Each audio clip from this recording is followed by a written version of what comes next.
today? Doing good, Jimmy. Good to be with you. It's good to be seen. Thank you, sir. Yes, today is a good day, right? It is. It is a good day, and we're here to pay tribute to our good friend, Reverend Dr. Wallace Hartsfield. Right. Steps of a good man prepared by the Lord. There you go. Amen. And so what I want to do is hear about your experiences with Reverend Hartsfield, the impact that he had on our lives and our community. And you are the president of SCLC, right? That's correct. So you know about Reverend Hartsfield. Absolutely. And my experience with Reverend Dr. Hartsfield predated my experience with SCLC. Of course, if we're talking about Kansas City icons and heroes, it was Reverend Dr. Nelson Fuzzy Thompson that in 2013 invited me to be a part of SCLC and began to work as Executive Vice President for Social Justice then. But it was several years before that, in 1993 or so, when my exposure to Dr. Hartsfield began to crystallize and clarify and become deeper, because it was at that time that I was attending Central Baptist Theological Seminary and pursuing a Master of Divinity. And those of us who were called to preach the gospel always looked for leaders and preachers, ministers who were concerned about the plight of our people as a race. And of course, Dr. Hartsfield, along with Dr. Fuzzy, along with Mac Charles Jones, along with Bishop James D. Tyndall, Reverend Sam Ernest Mann, Reverend Robert Stevens, and folks like that, Reverend A.L. Johnson, folks like that, Dr. Earl Abel.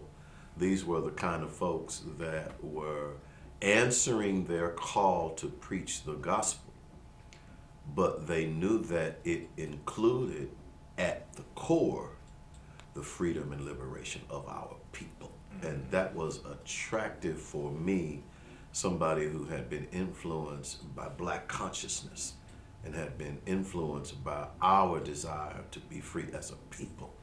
And it was refreshing, man, to see and to know and understand this truth, that the gospel of Jesus Christ and the liberation of our people are not in contrast or conflict, but they are in fact in unity. Yeah, they go together. Yeah, they go together. Yeah. Yeah, Reverend Bell was here yesterday, and he talked about it, presented it in a different way, but he said sociology and the Christianity goes together.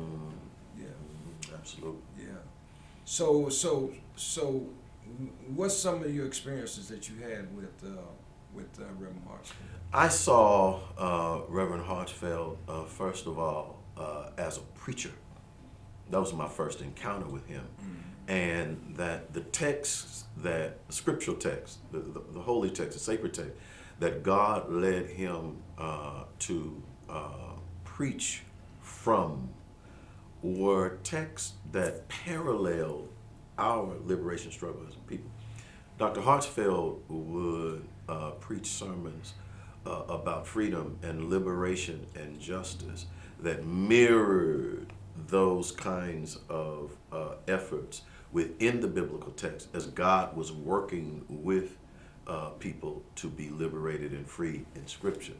And so as a preacher, I found that it was refreshing that I knew that God then was on the side of the oppressed, that God was working for and with the liberation of the poor and the afflicted, and that there were academic scholars that he was drawing from and he was resourcing us with.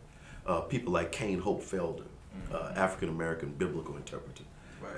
People like James Combs, who's passed on to be with the Lord now. The seminal and pioneer theologian and scholar for Black theology in America. Folks that were among the academic setting, so that Dr. Hartsfield then picked from that and was able to expose us to ministers and preachers that had gone before us that spoke to our issues.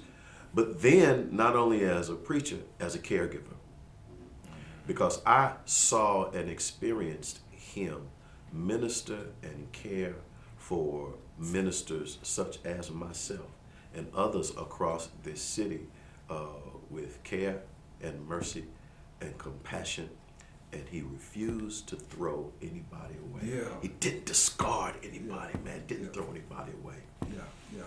I was telling somebody when I was the director of minority contractors, pastor always supported us, but I think sometimes he knew he wasn't really right. Yeah. I think, but he took ownership. He took ownership of us, and especially myself, and he was always there. The other day at the archives, point of clarification, the Emancipation Proclamation, the Black Archives was the first probably black organization to give something at the Nelson Art Gallery. Mm-hmm. The original proclamation was traveled to Kansas City on the lock and key. Mm-hmm. I think Kerry Stapleton handled all the logistics. Mm-hmm. And then we had and I think Hartsfield might have been there that night, but Bruce Watkins was the master of ceremonies at the ceremony, and then we did it. Horace did a good job putting together, but it was Horace that had the vision to bring this document here, and we had a nice event there. Fast forward back several years, there was a black guy. There was a security guard there, and I was the executive director of the businessman group for SAC 20. So he came up on the porch off of the bus and had a conversation with Bernard about the Nelson Art Gallery, right? So I was kind of like to go see. Powell would send me to see people that he wanted to really deal with. Mm-hmm. So at that time, it was Lawrence Slickman, who was the director of the Nelson Art Gallery. And now what Powell did behind me, I don't know. I really don't know.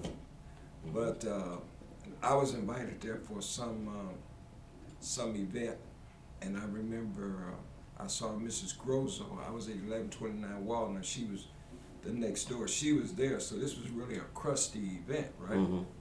And then they invited us to come there, and then after that, Horace ended up doing Emancipation at the Nelson Library. Yeah, it was very interesting experience, and but it was typical of our community at that time. You know, Jimmy, as that relates to it's a fascinating history, and as that relates to Dr. Hartsfield and preachers and theologians. This is brought to you by. One of the things that we believe as African American preachers, theologians, biblical interpreters, is that you discover God within the people's culture. That's correct. That you don't just discover God in Scripture. Scripture is the authoritative revelation of God through Jesus Christ. There's no doubt about that. But we understand from a black experience that our sources and our norms for developing God thought and God talk grow out of God's showing up in our journey. Right. And that includes in our culture, but it includes in our songs, in our hymns, in our sermons, in the things that we do to express our own unique culture. So that's very significant. And it was James Cone and Dr. Hartsfield and Mac Charles Jones and Reverend Sam Mann that embodied that for us. Culture is important. Very Well, culture is a group of people with the same set of common values and beliefs. Mm-hmm. Absolutely. That's a culture. Absolutely. And when you change the way you look at things, the things you look at will change within that culture. Yeah. Did you ever travel with Reverend Hartsfield? Never traveled to Reverend Hartsfield with Reverend Hartsfield out of the state. The most memorable traveling that we did together was when he and I, folks like Reverend Shania Chandler, folks like Bishop James Tyndall, Reverend Sam Ernest Mann, organized a statewide civil disobedience act in Jefferson City in 2013. It was around the same time that Dr. Fuzzy approached me to become a part of SCLC and to begin working with the leadership there. And so our travel was limited in terms of out of the state or out of the country, but we traveled to Jefferson City. In 2013, the state of Missouri had continued to refuse to receive millions of dollars in Medicaid expansion money that had been authorized by the Affordable Care Act. And so Obamacare was merciful and compassionate in acknowledging that health care is a right for all citizens rather than a privilege for some. And when we learned that the state legislature in 2013, this was years after its passage. I mean, Affordable Care Act was passed around 2010.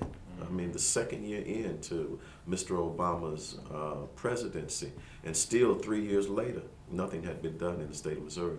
So we traveled to Jefferson City, and we decided that we were going to engage in the Civil Disobedience Act. It was that important to shut down the Senate chambers of the Missouri legislature to make a witness that to continue to give millions and millions and dollars away to the rich and corporate interest and tax breaks for those who are in the upper echelon of our economic structure and system, and to reject free money from Obamacare to take care of people, man, that can't even see a doctor. We decided that it was worth it to shut it down and to engage in that kind of. So that was one of the ways in which we tried. So it was all local here in the state, but we're fresh. And man, Dr. Hartsfield with that cane at that time. I mean, we're just talking about, 6, 7 years ago, perhaps. And we're talking about somebody at that time, that's in his 80s. But he showed up in his African dashiki, showed up in his collar. Showed up. Man showed with his cane. And said, "Come on, Vernon, we're going up here." Yeah.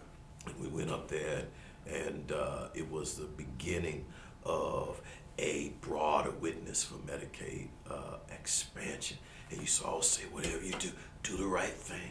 Speak for the poor. Speak for the vulnerable. Speak for those that don't have a voice. Don't ever be a clergyman and not stand for people who are left out and locked out. And that was a great thing, And those efforts are still continuing today. Yeah. Give us a conversation, the people a conversation about Reverend Hartsfield, the legacy, the change, the culture,